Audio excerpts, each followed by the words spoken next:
Welcome to the Fantasy Football Profit Podcast, hosted by Craig Phillips and Jeff Torrey. Visit us at fantasyfootballprofit.com. And now your hosts, Craig and Jeff.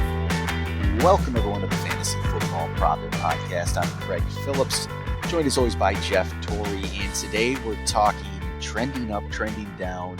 It's the second episode of Trending Up, Trending Down we've done this year, but quite a bit has probably changed since preseason's gotten under the way, and new players are on our radar, others are dropping, so we're going to go over all of those guys here in just a second. But before we do that, make sure you guys go check us out on Twitter at the FF Profit or Instagram at Fantasy Football Profit. Check out the website, fantasyfootballprofit.com, and go to our rankings page there and see how we've ranked all of our players. We got probably 100 at running back and wide receiver and all that. You can check out how we feel about everybody. But all right, we're going to jump into trending up, trending down. So Jeff, you have 3 of each. I only got 2. I was lazy. I couldn't figure them out this time. My mind hasn't changed on everybody. So we're going to start with your third. What should we do? Let's start. Let's get the negative out of the way. Okay. We'll do the whole trending down and we'll move it up. So trending down, your third guy. All right, trending down. And the downs are a little less. I think that some guys have skyrocketed up, but as far as down, it's some of them are slight, but they're not as bad. But I think number 3 for me on the bottom of the totem pole here, as far as importance, I think N'Keal Harry.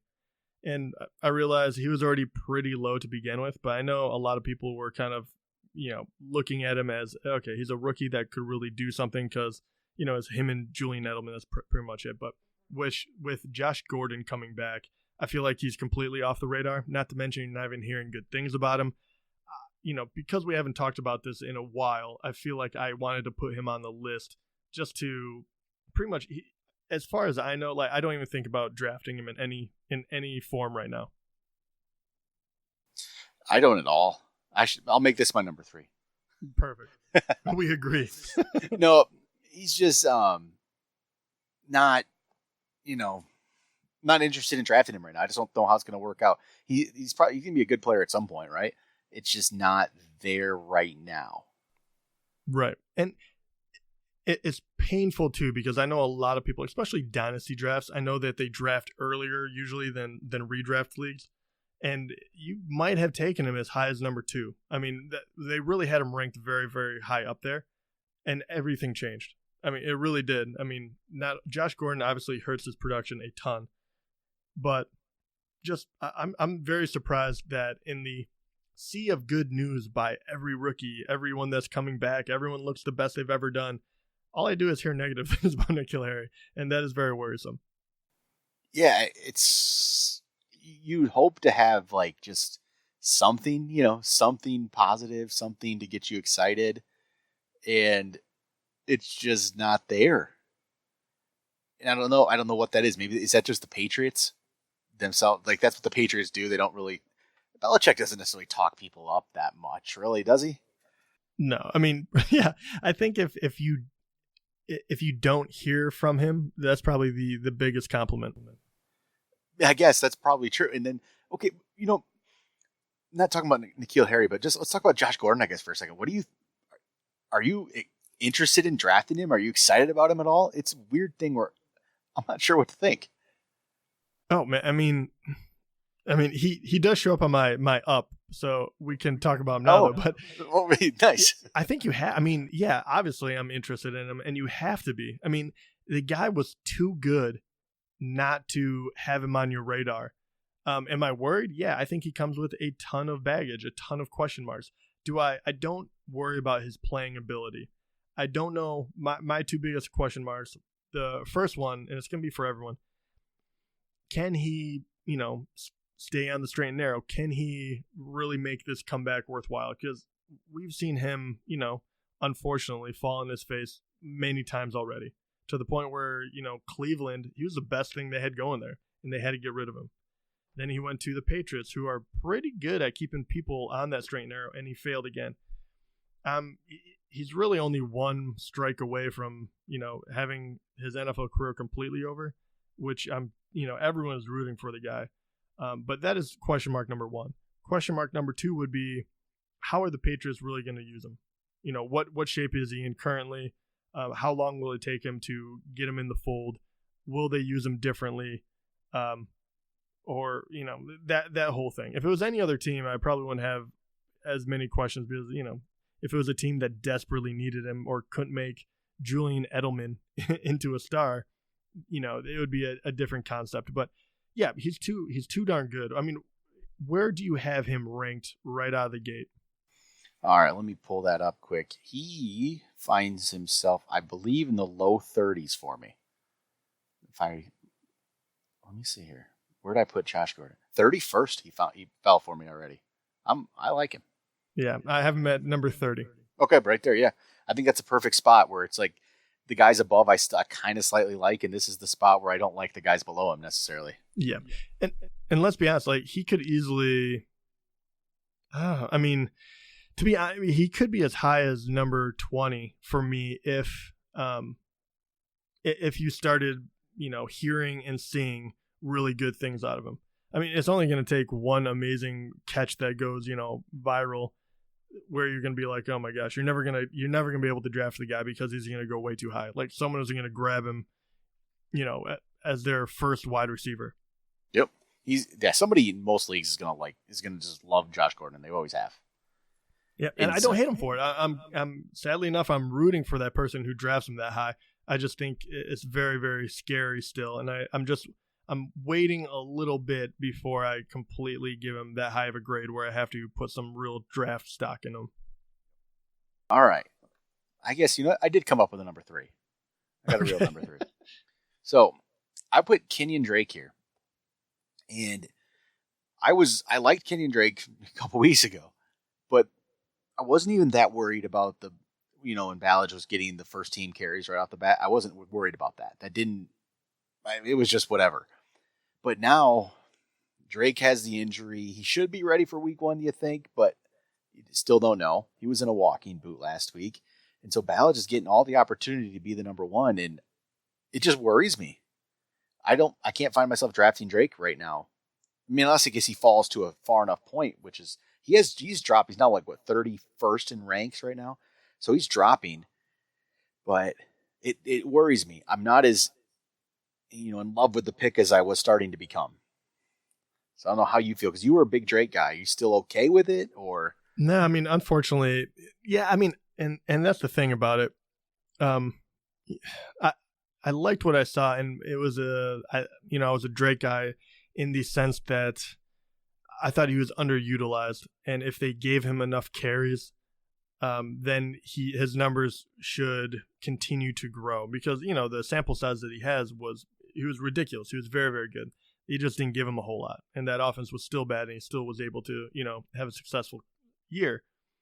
But you're right. I mean, my whole thing was based on the fact that he was going to get more carries, and if he couldn't even make it through preseason, how am I going to really put that much faith in him? So right now you're hoping that last year is what he's going to be able to do again. And I mean, he's still, technically he should still be ranked above the 31st, but I just don't have a whole lot of confidence. I was hoping for this preseason to get a sense of how they would use him. And I'm just not getting the opportunity. So other guys are jumping above him because I finally get to see him. My number two of trending down is actually, I cheat a little bit. It's almost a tandem. Who it is for me, or really, is Marlon Mack, but that is Marlon Mack / Andrew Luck. And they're just Marlon Mack is handcuffed to Andrew Luck, and that's pretty much why he's going down. A lot of other running backs are, starting to show off.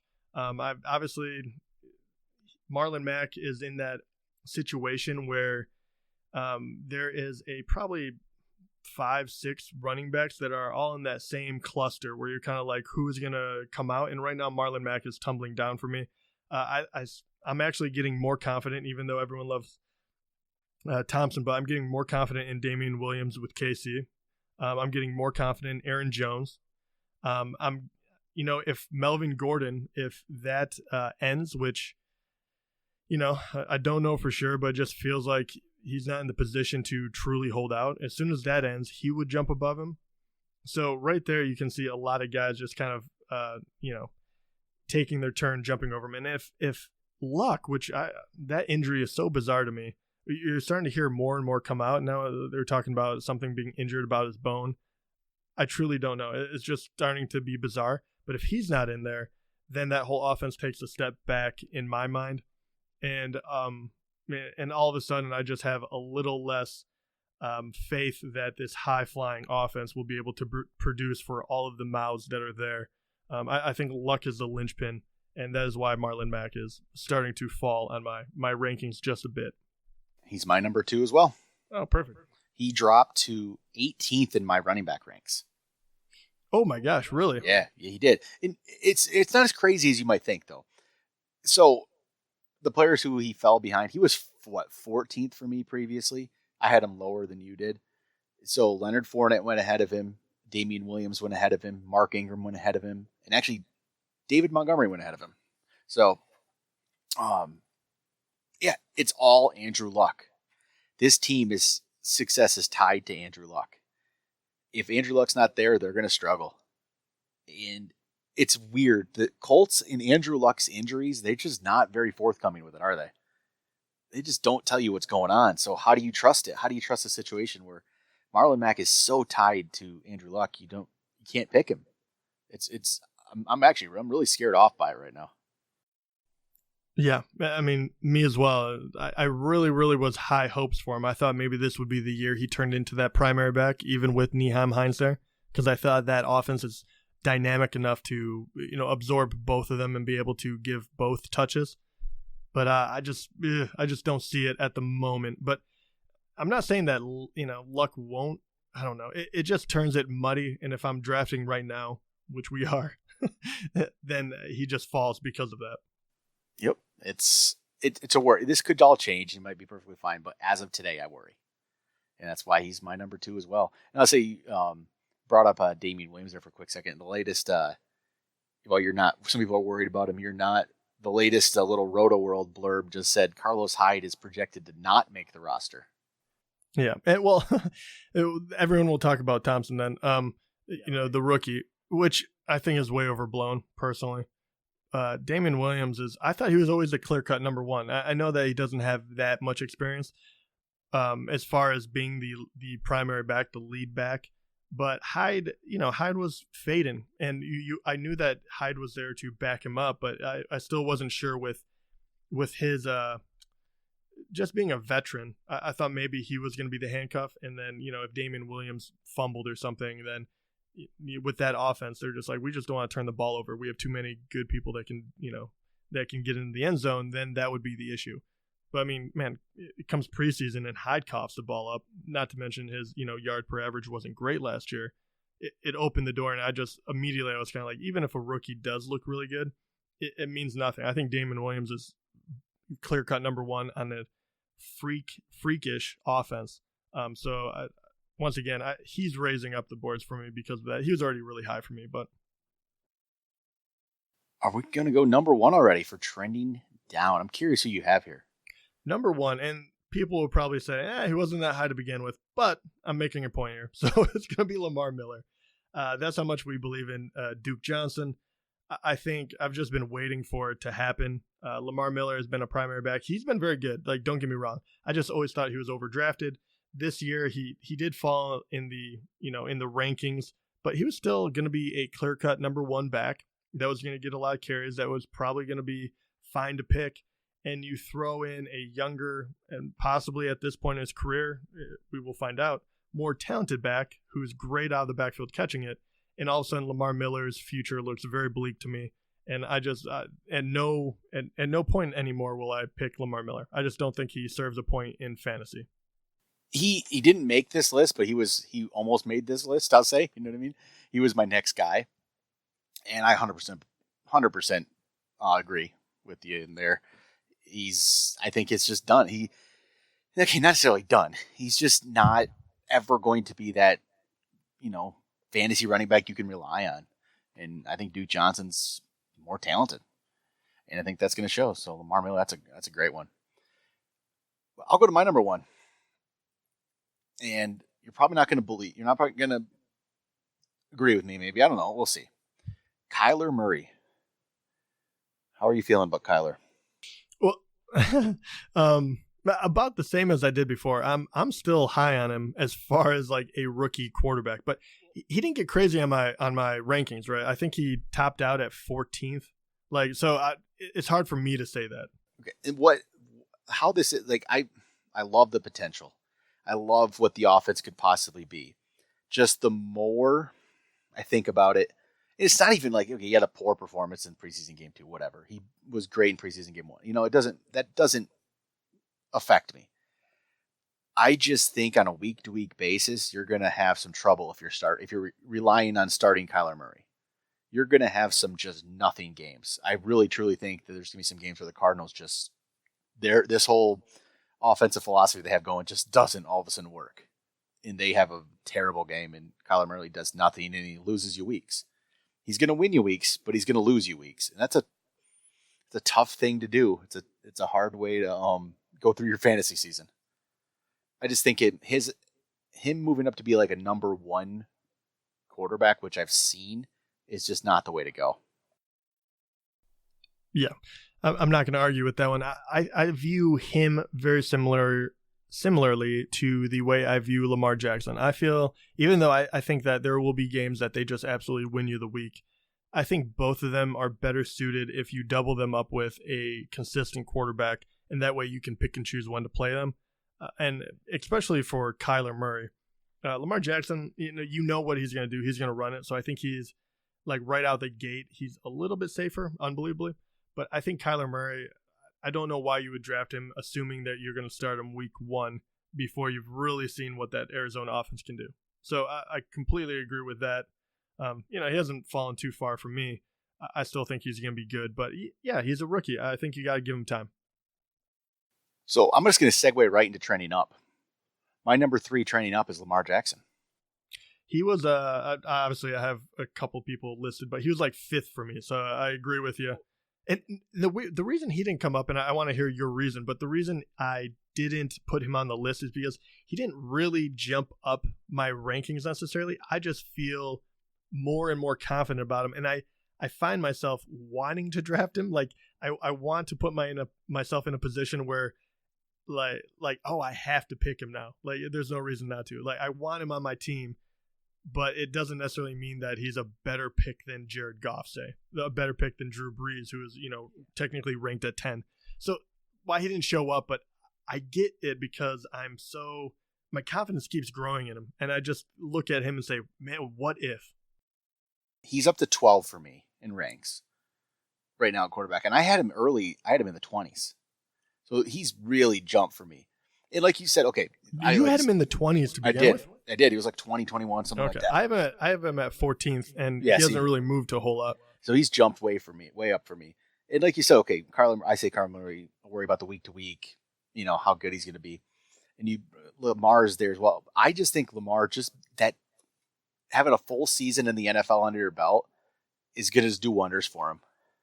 I really think he's going to come back just a more confident quarterback. He's going to look better. It's going to be just a really good season. And that running ability and those rushing yards he's going to get is just, I don't even know if we realize how much of an advantage that's going to be for him, is those running yards and just that floor. If he's going to get a lot of rushing yards. He's going to have a floor every week where even if he's not throwing well, his rushing yards are going to keep you in a good spot. He's not going to do what Kirk Cousins did to me in the championship last year. So, I think I'm really excited about it. Yeah, he will be really, really fun to watch. And already he's showing off, right? And we talked about Kyler Murray being, he can run too, there's no doubt, but there's going to be a lot less designed runs for Kyler Murray. They know exactly. They're saying, hey, Jackson has to run it if he's going to be as dynamic as we think that he can be. He's going to run it a ton. There's no doubt. I think injury is the only thing that will be able to slow him down. That, and obviously if he, suddenly gets the yips and he can't even throw short passes, where he can't move the ball with his arm. And that's the worry. That's the worry is like the passing ability is just not there, which I think he can throw the ball. Right. But if you're playing, like, if you put him up against, I won't even say the Bears, right? But because, the Bears from last year, you don't want anyone to go up against them. But if you're going up a top 5 defense, someone that can really stop the run, then yeah, like I could see benching Lamar Jackson. There's definitely reasons to do that. But if you put him up against a bad defense, this guy is going to wreck someone. He is going to be unbelievable. And think about it too, is like a quarterback, say, whoever it may be, Carson Wentz or Russell Wilson, whoever, they throw for 40 yards on a drive and throw the touchdown. I mean, it's literally one play. Like Lamar Jackson could rush for 20 and he's actually, I mean, the crazy part, I mean, he would have the opportunity to actually score more even if he does less because of his rushing ability and because usually it's set up where obviously you're only getting a quarter of a yard for every passing attempt, right? So, just the math itself works out to give him such an advantage. All right. What's your number 3 trending up? Trending up. And, number 3. And this one was brand new for me. I just didn't think he was going to get to this spot, but it has. Emmanuel Sanders. Yeah, and I'm not saying that I'm taking him in every draft right now, but the fact is he looked really good. He looked healthy. I do not know how he bounced back so quickly. I was ready to write him off, but they threw it to him in the game. The preseason was wonderful to actually see him out there running. He looked quick. It looked like he was almost back to normal, and you saw how dynamic and how good he can be, even with a middle of the road QB. Which, that's kind of what I think of Flacco. Obviously, I don't think he's anything special, but Emmanuel Sanders has shown us year after year that he can find a way to get open. He can find a way to be productive.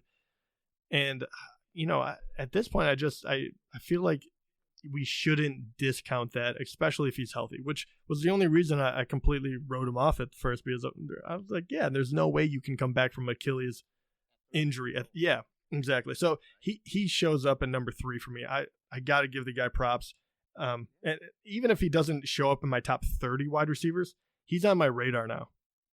I didn't think it'd come to that point either. I thought I just wrote him off completely. 100% wrote him off. But hey, you know what? I can't deny that he looked pretty good and he looked healthy, which is just, I did not expect it.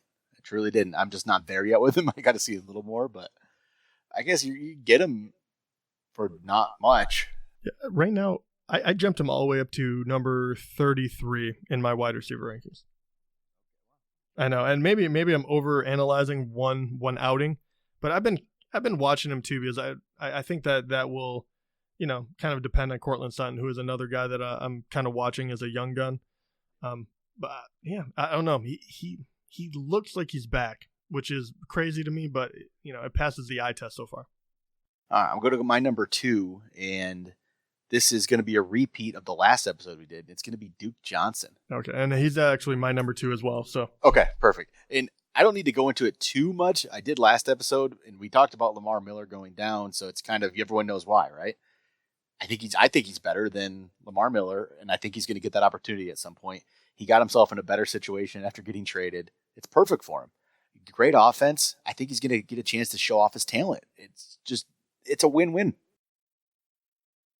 Yep, and I don't have a whole lot to add. I mean, I jumped him when the trade went down. I jumped him all the way up to number 34 in my running back ranks.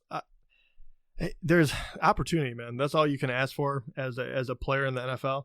And right now, he is in the perfect spot where he's been buried behind really young and talented running backs for the most part in Cleveland. And I think he's finally going to get a chance to be that primary back where they wanted to kind of put him in that role of, you catch the ball so well, you'll be our change of pace back, you'll be our third down back, and let's separate these out. He's finally going to get the shot to show what he can do on the ground. He's going, he's ranked 45th, and he's getting drafted as the 49th running back right now. I love it. Yeah, I mean, he's actually getting his ADPs after Carlos Hyde, who might not make a team. So amazing. It's a very low risk decision for your team to get Duke Johnson. So, all right, that's number 2 for both of us. Jump over to I'll go to my number 1 here. And I mean, this is an interesting one for me because it's not like I'm 100% buying. I'm not just trying to buy in the hype, but I'm going to go David Montgomery. Probably only because I had him a little low. But all the writing's on the wall that he's going to get a lot of work. And the Bears seem to like the guy. I think he's going to have a good season. It's more of I had to raise him to maybe worry more of what he should be. I was maybe undervaluing him too much, not talking about him enough. I don't ever know what to think about rookies, especially guys who aren't first-round rookies. But it's all of the talks there. It just feels like he has to have an impact. Yeah, I mean, yeah, I don't disagree with you. I think my problem is because of where he ends up, I just don't get him a lot of places. Like I do think that he looks really good so far. You're on that Bears offense, which, it feels like you can just plug him right into what Jordan Howard used to be, and it seems like he's better than Jordan Howard. But I'm still not completely buying in right away, and I just feel like at the position that he's at currently, which is what? I mean, he's probably was he in the low 20s now or something? Let's see here. 22nd in ADP, but if you go look at like Fantasy Football Calculator from like just there, it's a little more up to date when you go there. Let's see here. He's going in the third round now. Okay. See, there's no way in effing age that I would ever pick him in the third round. No, and I wouldn't either. Yeah, and I know and there's nothing wrong with liking David Montgomery. That is not the issue. He looks really good right now. I just think it's just you're taking a risk on a guy you haven't really seen in true NFL form yet. And I feel like people keep forgetting that they have Tariq Cohen, which I truly think is a very dynamic playmaker that is going to be there for third down in anything that they want to do passing wise, because he is tremendous that way. So I think it all hinges on how they do in the red zone this year is going to be if David Montgomery actually is worth that third round pick. So he's just too high for my liking. But yeah, I totally understand why he's raising or going up your ranks, which he should. He is a good player. And that's the thing here.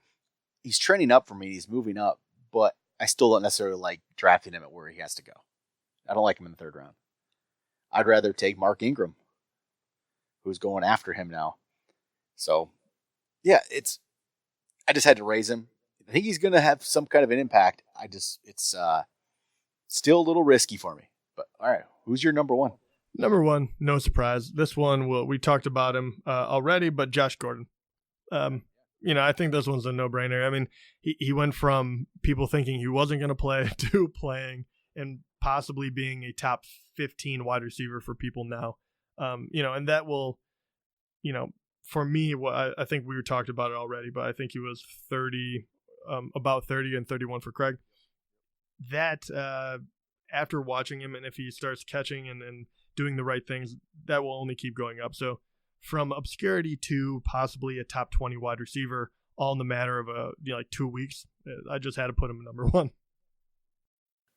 I think he's going to be a good player. I think he's going to be a good season. This is such a hard one. I would love to draft him and get him on my team, especially where I'm ranking him. But you know what? It's never going to happen, is it?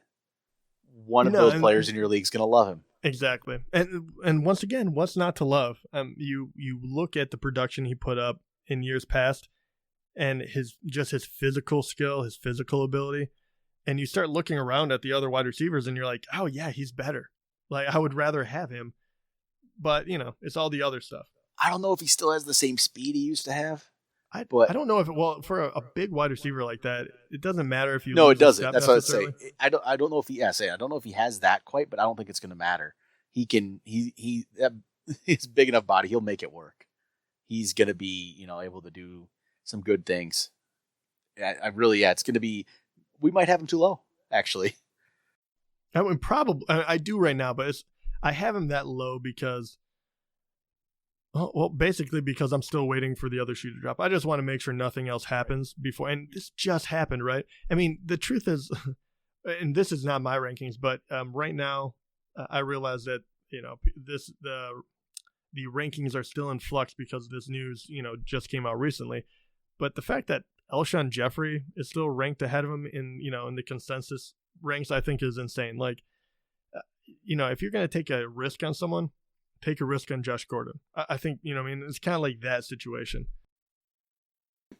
I think it's a good risk. I'm okay with it because the guys you're passing up to get him aren't guys who I'm really terribly interested in sometimes. Here's one. There's a few guys right in ahead that I don't agree with this necessarily. But right now the guys directly ahead of him are a great segue to kind of figure out whether or not, like, where we would actually put him. So right now, just say yes or no who you would take, or just tell me who you would take, Josh Gordon or this other person, Alshon Jeffrey. See, I'll just say before I do this, I just moved him up in my ranks. But Josh Gordon. Okay. Tyler Boyd. Josh Gordon. Allen Robinson. Allen Robinson. I'm Allen Robinson. Robbie Anderson. Josh Gordon. AJ Green. That's where I put it, and I put Josh Gordon one spot ahead of AJ. So look at that. I mean, that jumps him up to what, 26, 20? He is 26. 26. Okay. Yep, exactly where I put him. And that's with the news just come out. We don't even know what kind of shape it is. I mean, he is that good. So, and that's 26 is where I think he should go when I'm looking at it, because that still puts him for me behind DJ Moore, Cooper Kupp, Chris Godwin, Tyler Lockett, Mike Williams, Calvin Ridley, Allen Robinson. Still below those guys. But all the guys now he's ahead of, like, for me, AJ, Jarvis Landry, Tyler Boyd, Alshon, Corey Davis, Robbie Anderson. I want him over those guys. And yeah, I think that's where he belongs. That's really that's a good spot for him. 26. Yep. Actually, I don't know what I was looking at before, but yeah, I think I might actually have him higher. Did I say it was 30 last time? Yeah. Yeah, he's 30. Well, he's 30 in consensus, so maybe that's. Oh, that's what I was looking at. I actually have him ranked 20th. Okay. Oh, wow. Yeah, see, there you go. Yeah, so I went a little crazy, but that's not even that crazy. I know it's not. I mean, I think there's a few guys you can make, kind of the argument for, like, if you got a Calvin Ridley or a Christian Kirk, if they turn out to be good. But I put him right above Robert Woods. Oh, I do have him at a Christian Kirk. I'm not as high on Christian. No, I do too. Yeah, I do too. Okay. I mean, I have him above him, but Robert Woods was where, and I had put Robert Woods down a few more because the fact that Cooper Kupp looks like he's going to be fully healthy. I think that'll affect Robert Woods. I moved him down a little bit, and I think Josh Gordon slips right in there. All right. That's going to do it for Trending Up, Trending Down. I don't know. We might get one more episode this week, Jeff. Maybe get another mock draft in. If we have some time. Throw that out. Why not? Do one actually, though, where we don't have some random weird stipulation on how we draft. Yeah, right. So it'll be fun. Do a real one. Craig is still angry about the tight end, tight end version. It was ugly. That team was probably the worst team I think I have ever drafted. I drafted better when I was an 8-year-old. When I drafted Troy Aikman and Steve Young and Ben Coates. Remember Ben Coates? Actually, no, I do not. Tight end for the Patriots in like 1994. Oh, yeah. Actually, I do remember him. He helped me. Okay, I didn't have Troy Aikman and Steve Young. I had Steve Young. And Jerry Rice. That was a good year. Second place as an 8-year-old. I was a prophet back then, I guess, right? That sounds like a lonely kid. Reading the box scores in the press the next day. Figuring out my score with paper. Jesus. Fun times. All right. That'll do it for today. We'll talk to you guys tomorrow.